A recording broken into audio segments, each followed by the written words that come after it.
اشکال ہے کہ یہاں جس طرح صحابہ کرام کا تذکرہ ہوتا ہے، اہل بیت کا تذکرہ نہیں ہوتا، ان کے وہ ٹھیکیدار ہیں اس کے.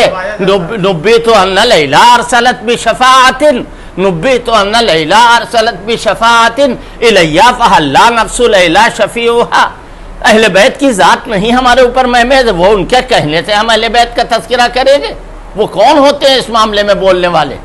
ان کا کیا دخل ہے اس سلسلے میں؟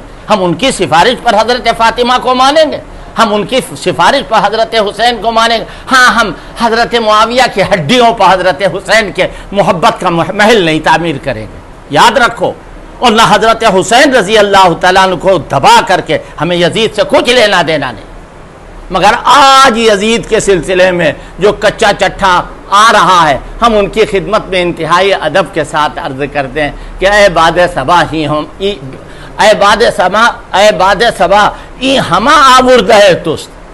یہ سب آپ ہی کی برکت سے آ رہا. اگر آپ نے یہ مسئلہ نہ اٹھایا ہوتا تو لوگ گڑے ہوئے مردے نہ اکھاڑتے.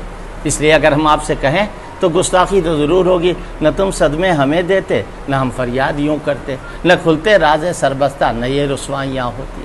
ہم آپ کے سے نہ مقابلہ چاہتے ہیں، نہ ہم آپ سے بحث چاہتے ہیں. ہم نے تو اس لیے یہ بات کہی کہ لوگ حضرت مولانا رابع صاحب کو برا بھلا کہہ رہے ہیں، حضرت مولانا سعید الرحمن صاحب کو برا بھلا کہہ رہے ہیں، حضرت مولانا علی میاں صاحب کو الٹا سیدھا کہہ رہے ہیں. ہم کہتے ہیں، ہم جانتے ہیں، ہمارا دل سے عقیدہ ہے کہ